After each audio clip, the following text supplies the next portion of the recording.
Hey, what is up? It is the Follow Up Media Podcast. My name is Khristian Lee. I'm sitting here with my co-host, Ryley Alston. Yes, sir. Thank you for having me again. No, always. We always have you, Ryley. Thank you. Ryley is our Vice President of Sales for Follow Up Media.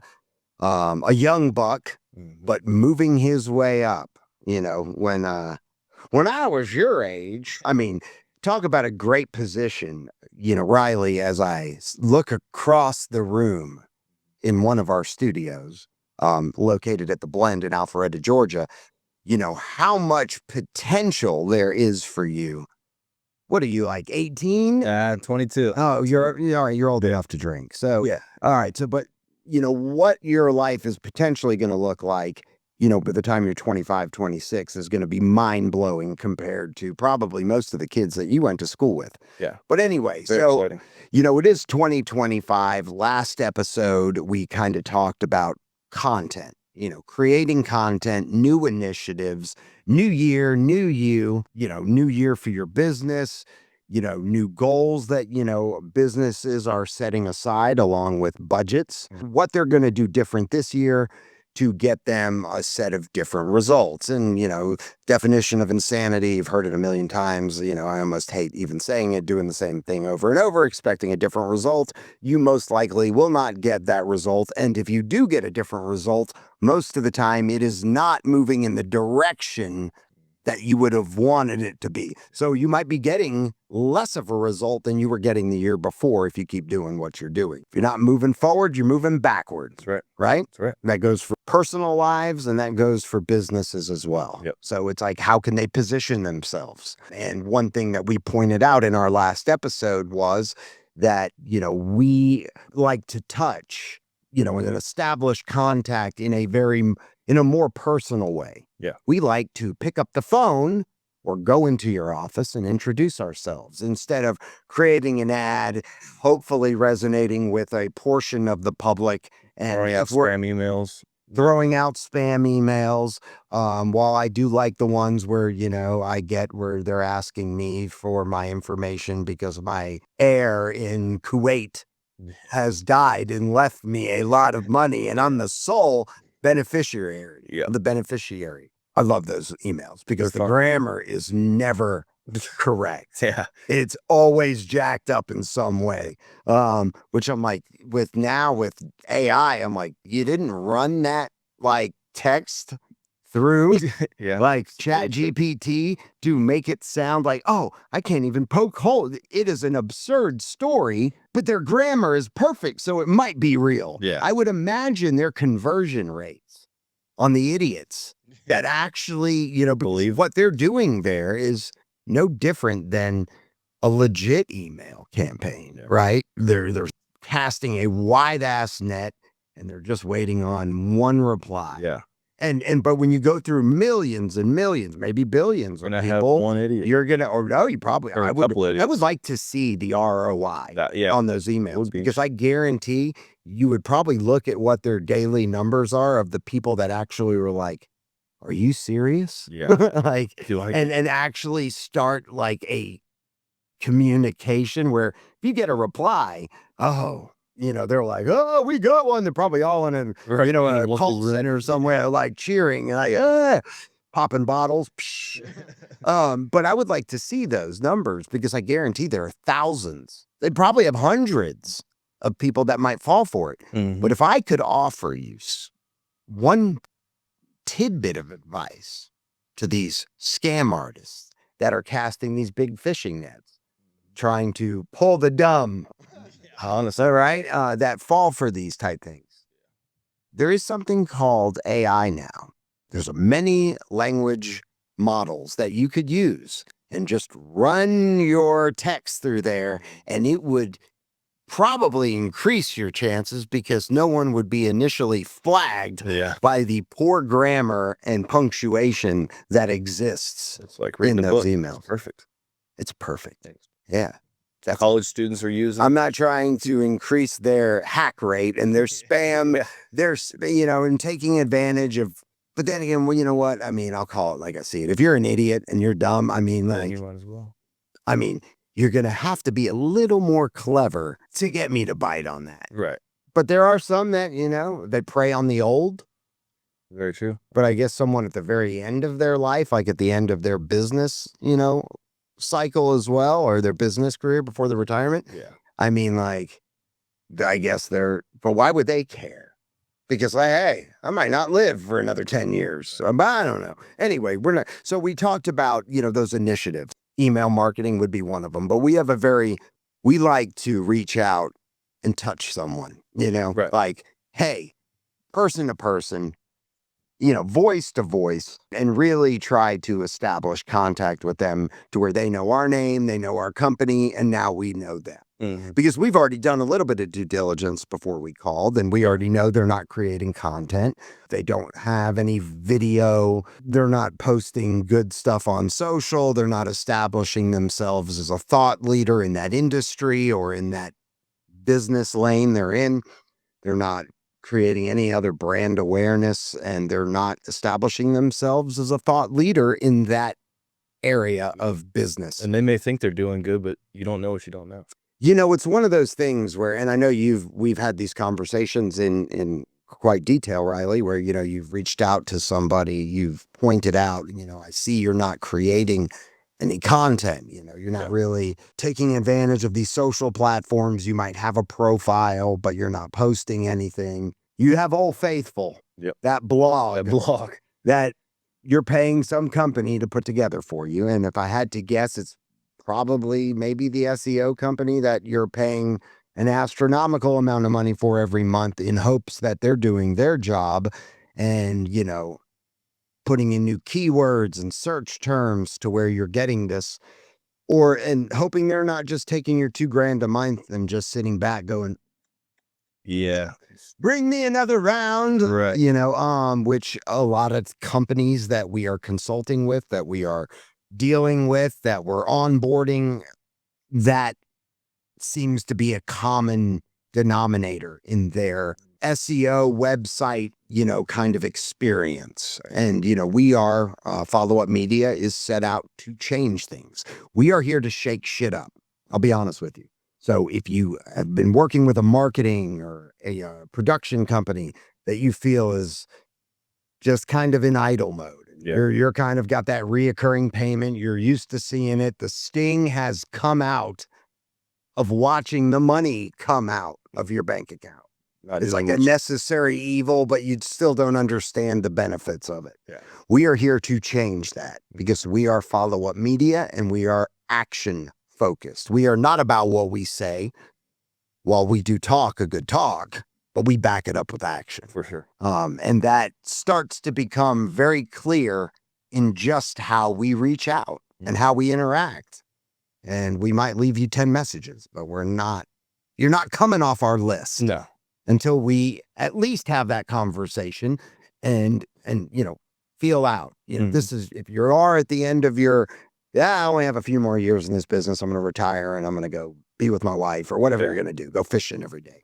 That's great. You might not care. Yeah. And, at that point, we might check you off the list as, we won't reach back out, right? Because we know where you're at. Mm-hmm. But until we hear that from you, we're not going to stop because there's a reason why we contacted you in the first place. It's not just a long list of unnamed, we have the names. Yeah, when we look at the website. But the thing is we might not have spoken with you yet. Yeah. But we have already profiled your brand. We've already looked and said, okay, they are doing something. Are they doing it correct? Yeah. Do they know what they don't know? Or do they have somebody in a position that is dialed in to, the algorithms on all these social platforms, on YouTube, on, utilizing a podcast versus not utilizing a pod. So we've already kind of, okay, this one is worth reaching out to. Right. So if we reach out to you, you should almost take that as a compliment. Yeah, right. Because we think that your brand and your company has a lot more potential and is probably underperforming, and some people this is what I was getting back to. Some people are like, oh, we built this great referral business. Well, that's great. Well, it's fantastic. That's what you want. Word of mouth is the best form of marketing. Yeah. But, and I hope that if you do have one of these businesses and you speak highly about it and people approach you for helping you with marketing, I don't need that. Because guess what? I built a business on doing what I say I'm going to do and performing for my clients. And we have a great word of mouth. Well, I hope it lives forever and I hope it never slows down. But a lot of times the reality is while you might have a good year, 2 years, 3 years of having this word of mouth, business is booming. What ends up happening for most, from my experience and in talking with other people and businesses about their journey, is all of a sudden it does start to slow down. And then this pipeline starts to turn more into a trickle. And they're like, oh, shit, we got to open back up the floodgates. Yeah. And then all of a sudden you're kind of in crisis mode. And now you're trying to throw money at stuff and trying to ramp up. And now you're trying to adopt these initiatives. Yeah. Well, let me tell you, your competition has probably started to adopt. And which that doesn't mean you still can't make an impact. Yeah. But always having, the floodgates open is the best. And I think we've run into some customers too that are like, well, I just can't handle any more business. Yeah. Okay. Well, I mean, I'll be honest with you. If you can't handle anymore, you don't want any more business. I don't really got anything to. Yeah. Okay, great. But there again, when that business and you're like, man, I need more business because now you can definitely handle what just maybe some of them moved on. Yeah.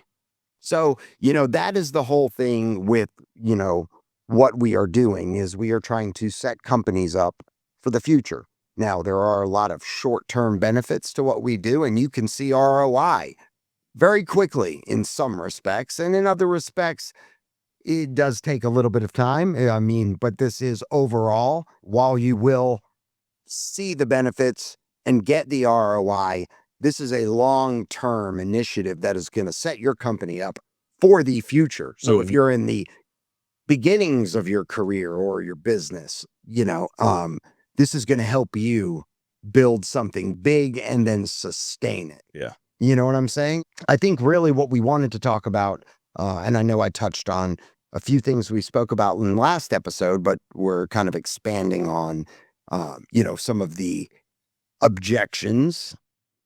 One thing we see also is there's a fear. Yeah. Like there is a fear because it's not comfortable to be on a mic. No. Now, there are a couple different scenarios that we have to look at when we are talking to a new client, whether it's podcast or it's a video series.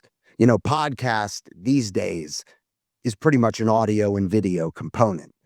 Years ago, when you said the word podcast, everyone thought, oh, it's just audio. Yeah. Right. But now there's a video element most of the time. And while clients, if they wanted to, could opt into just the audio version. I mean, if you come into one of our studios, it's filming regardless, video. They're not used to it, right? They're not used to being on mic. They're not used to being in front of a camera.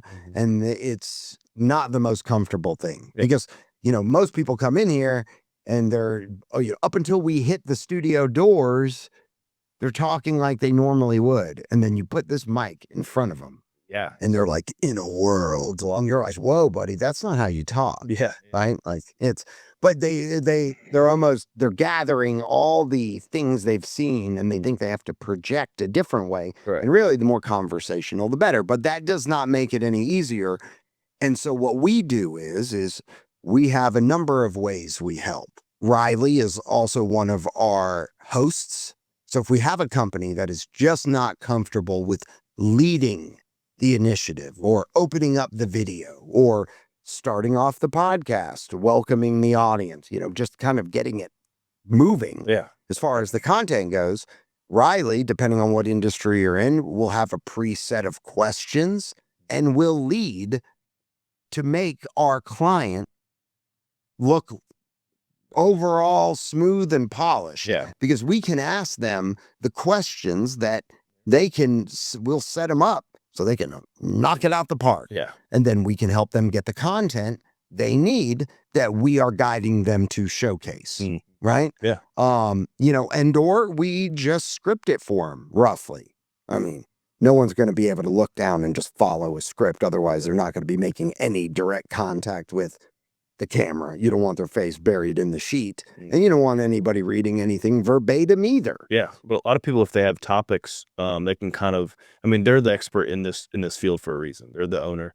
If you give them the topics, they're going to be able to just ramble off, and all of a sudden you're 10 minutes down on this topic, and you're like, I didn't even have any bullet points on it. All I had was the topic name, and then I just ran with it. Well, yeah, absolutely. We're not going to ask you questions that are out of your wheelhouse. If you're a financial advisor,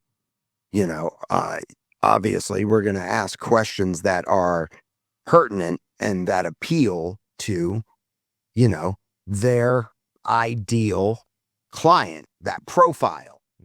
If you're talking to and about retirement, we are going to ask you questions that those people who are on the verge of retirement, or they see that coming in their view, like in the next year or two, there are many, many questions that, I would say that we need to ask.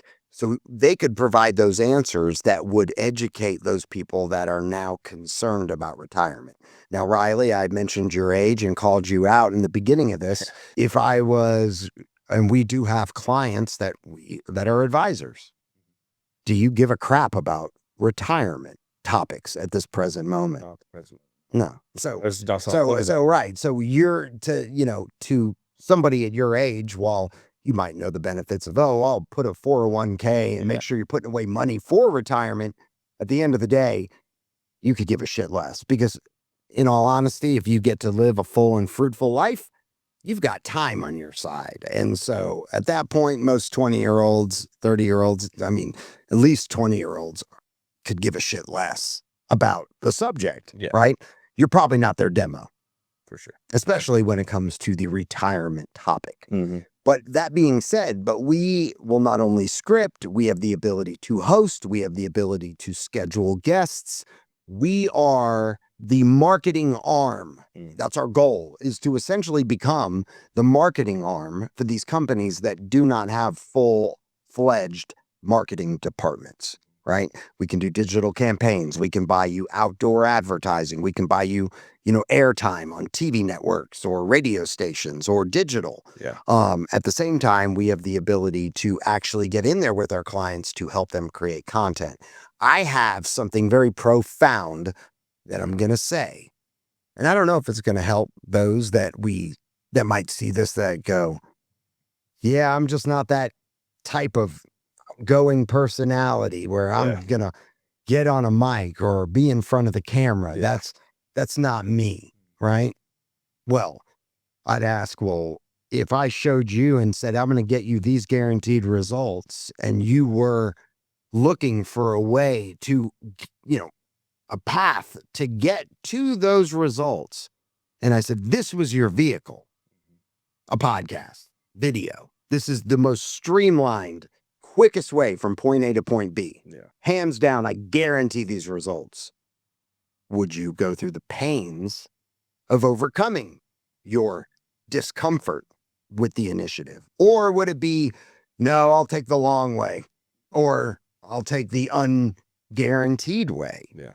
And this is what I was going to say that's so profound. Nobody, and there might be some narcissists out there that you might know in your sphere of influence and in your personal lives that enjoy watching themselves and listening to themselves. And actually there are those few out there, but most people don't like watching themselves and don't like hearing themselves.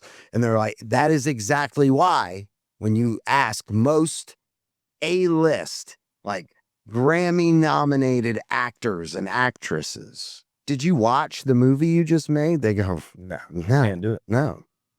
No, they don't. They don't watch the final product. Some do, objectively, but most find it very uncomfortable. And they end up doing what everyone else does. They're going to criticize their performance. Oh God, I look like that? that's how I look. Yeah. That's how I sound. Ugh. Like anything to not. And you know what? You let Follow What Media do it. You don't even have to watch it. Yeah. But the way we see ourselves and the way everyone else does is not always the same. Sometimes people need to be a little more self-aware, to be honest with you, because they think people are seeing them one way and they are not seeing them that way, and they're seeing them completely different. But when it comes to appearance and sound, as long as you're not a scumbag, I mean, like, overall, it's not as bad as you No. judge yourself, right? And it doesn't really matter because the content, being authentic and sharing your knowledge and your experience, and you're an expert. Otherwise, you wouldn't be successful in your business already, and we would not have reached out to you. Right. Yeah. Right? We're not trying to onboard some losers. Yeah. I mean, we're not. We're trying to onboard top-level executives and industry experts who are underperforming from what we can tell, who need help on setting themselves up for the future. Yeah. And in content creation is the future. So it's like, get out of your own head and let us, or anybody, I mean, even if it's not us, you don't have to use us. And while I would love you to, and I think we should also point out too, it's like, you don't have to outsource creating video. I mean, you got video on your phone. You could figure out, and probably a Google search, how to start your own podcast. Yeah. But here are a few pros and cons. I would say a pro is that you will go down this path and you will have to learn, and there's plenty of resources that will educate you, but it's its own damn thing. And so, okay, then you've got to, are you going to be a video editor and an audio editor? All right. Well, okay. So if you're a business, obviously you're a business owner, you probably want to spend time doing the things that make you money, right? Instead of trying to teach yourself new things, unless you've just always wanted to learn video editing or YouTube optimization, if that's your thing. I don't know. Maybe that's a hobby for you. So you can go about figuring out how to do it yourself, or task someone that might work for you who's never done it, and your results are probably going to be minimal at best because there's a huge learning curve. Or one of my clients, whom I've been having a lot of conversations with, that is their goal, was to bring on a full-time social media manager. And at the time, we were managing their social profiles. We were posting their video content, some static posts. They did have somebody in their office that would send out, a few posts, a week or something about an event or about a product that they had just, put on the market to sell or whatever. And so I started raising the question, while not trying to hold on to this huge amount of monthly money, but I am an advisor. When you start working with us, I am going to offer insight to what we see. I mean, if we see something that it's like, okay, well, you can think about it like this, or you could look at it like that, I'm at least going to show you. That's what's so important about our discovery call. When we talk to them, we get down to stuff that they don't know that they needed, and stuff that they wanted but didn't know the right avenue to get there. Exactly. Yeah. No, absolutely. And so it's like, okay, you could pay us $1,200 or $1,300 a month, and we'll manage your social media, your Facebook, your Instagram, your LinkedIn, your TikTok, your Twitter. It's not Twitter, your X, your Threads, all these, Get platforms. in touch with your ex. Yeah, we'll get in touch with your ex. And that's going to cost you, X amount of dollars a month, depending on the level and how many platforms. I mean, it could be a $1,200 to $4,000 a month expense. But I mean, because social media management you've got to define that also, because is the company that's handling it, are they responding to every message on Facebook on your behalf? That's another level of engagement. That's not just posting something and then going, we're done, Posted today, we're good. Well, no, but then there are these companies that, okay, well, who's handling when somebody actually responds? is that your team going to do that? Because if that's the level of social media management you need, there's obviously going to be a bigger cost. Yeah. But then you look at, okay, well, I'm going to hire somebody that's full-time at 40 hours a week, probably for this one task. And we do have clients that have gone down this road where they try to find this unicorn. Yeah. This SEO, website builder, social media manager, video editor, YouTube optimizer, somebody, this one person that is going to handle an entire department's worth of tasks. I mean, they are going to be expensive. Yeah. But, and I would probably advise, I doubt that they're going to be an expert in every one of them. Yeah. So, if you want somebody that knows a little bit about a lot, or somebody that knows a lot about that little, Yeah. because that is what is going to get you the best bang and ROI for that initiative, right? Sure. So if it's the way you post content, it's the way you title it, it's the way you describe it, it's the call to action that accompanies every piece of content that is put out. If depending on the platform, are they more hashtag friendly or are they not hashtag friendly? Obviously Instagram, you can throw up, 30 hashtags in there. Yeah. Facebook, you can use the same, but it's not gonna help you anymore. Yeah. I think they're like, at the last time I looked in 2024 at the end, I mean, it's like 5-6 hashtags is probably best practices to use on Facebook. And most people don't know this, but you know what? They don't need to know it because that's not what they're focused on. That is where, we say, bring in a company that can help execute this for you. Yeah. So you don't have to go down the road and get minimal results because it can be an expensive experience either way. Yeah. You could hire in-house and then realize that this in-house person, they don't know as much as they should know. And you don't know what you don't know. I just want you to do action. Just show me you're working. But are they working right? Right? At least you have somebody to fall back on and yell at if it's not being done correctly. Yeah. But at the same time, the price for, let's just say, the social media manager in-house, it's going to be 60 grand. You're going to offer them benefits. So now that employee is going to cost you $67,000 with insurance and taxes. So, $2,000 a month doesn't sound all that bad. No, not really. For a third of the price, you've got it being handled correctly. Yeah. Now, that's just not to say that just like hiring a new employee, there is an onboarding, period where it's, follow-up media is no different than any other, part of your company. We need to learn your brand, right? What are your brand guidelines? What compliance issues do we need to ensure that get posted or, applied to every piece of content you put out? Because if you're in real estate or you're in finance, there's a hell of a lot of compliance. The SEC I feel like they have not come with the times yet. And so a lot of bigger financial companies haven't figured out how they're going to deal with this medium and content. It's very controlled from the top because they're so afraid of getting sued because the SEC doesn't even know how they're going to deal with it yet. Like, what are the guidelines for launching a podcast? And in my opinion, that's what makes it the opportunity right now in 2025 so key, is because while they're scrambling, the pioneers of those industries can really, with the right disclaimers and the right compliance, and some companies have an in-house compliance department. And sometimes those guys are about more scared than anybody because they're like, oh, my whole thing is we don't want lawsuits and we don't want fines.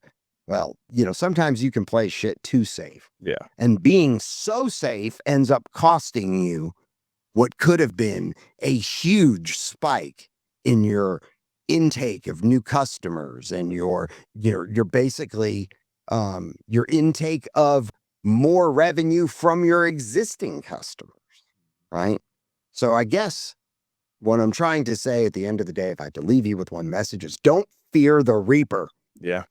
Healthy balance of fear is always good because fear protects you. For sure. But, being so fearful. And there's ways of doing things that, I'm not saying the gray area, but I mean, there's ways of doing things and being is from a compliance standpoint, adding in your disclaimers. And I mean, you can consult with other compliance, outsourced compliance companies. Well, and they might say, oh, well, the SEC really hasn't really set up these guidelines. But I think if we disclaim and we watch what we say, because from a financial advisor, you can never guarantee any sort of results from any of the advice you're giving out, right?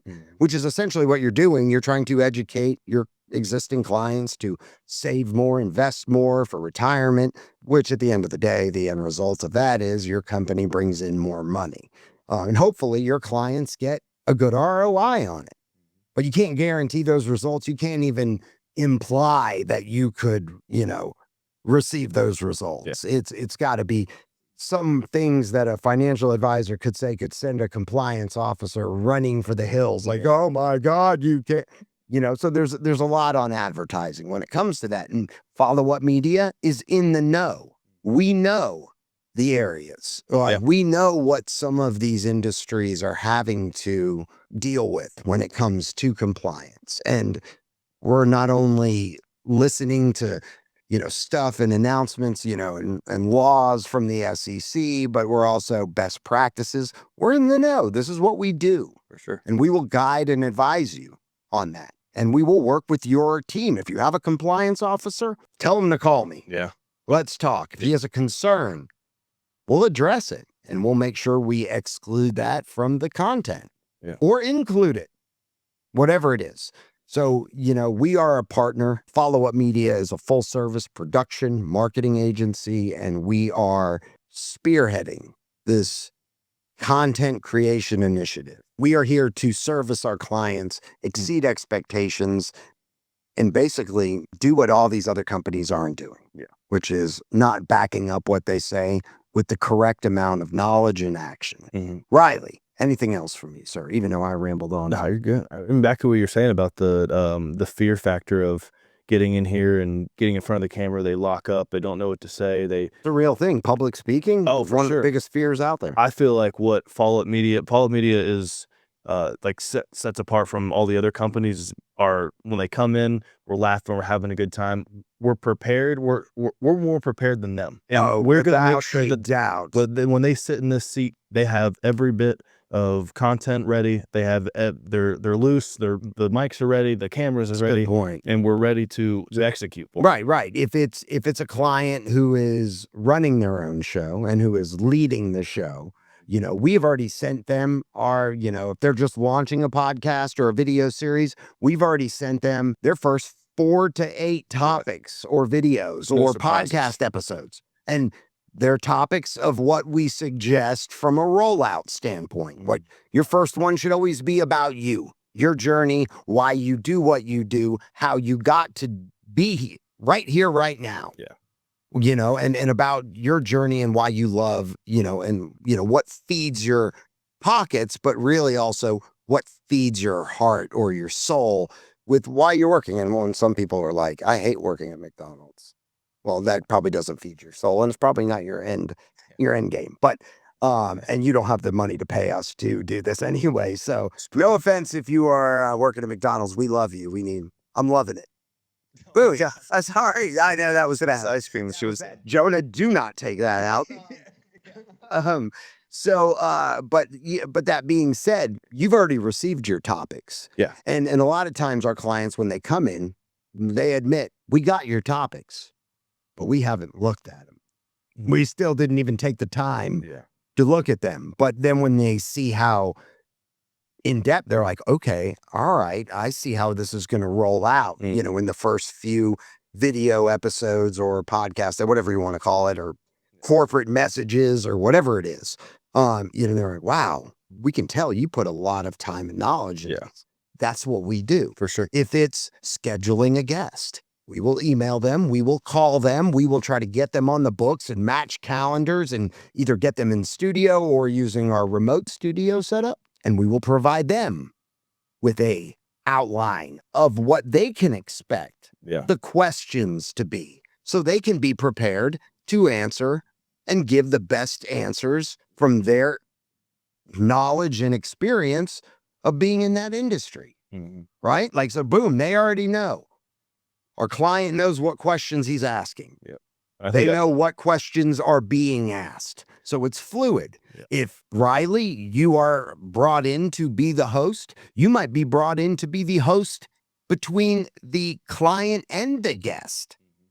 So you would provide both with the questions being asked that are going to be asked, and you would give our client the ability to weigh in on that question, and then the guest would get to weigh in with their expertise and already preview the questions that I'm going to ask. Everybody's already crazy. So we do all that. So there are no surprises. We can handle that. We want everybody to be ready to go with time to prep ahead of time. Everybody is going to be in the know, and that's what we want. That's how you get a fluid conversation, and that's all it is a conversation. If it's a conversation between you and I and the people that get to see this content wherever it's being posted, or if it's a conversation between you and I, and Ryley is not allowed in this room anymore. Because he's just too young and he needs to go live life a little more. Get a girlfriend. Oh, we won't go down that road. Hey, thank you so much for checking us out. This is the Follow Up Media podcast on the Foo Media Network. You can join the show. You can hit us up at 770-544-8227, or you could hit the subscribe button. All of our links are in the episode description. You can reach out to Ryley through his Instagram because he only uses it for personal use. You won't find any business time on there. And we'll be back with the next episode, and we're going to bring on some great industry experts and guests and clients and just badass stories from people who went from the streets to the suites, from the bottom to the top, you name it. Oh, yeah. Follow Up Media. Check us out, followupmedia.com. Yes, sir.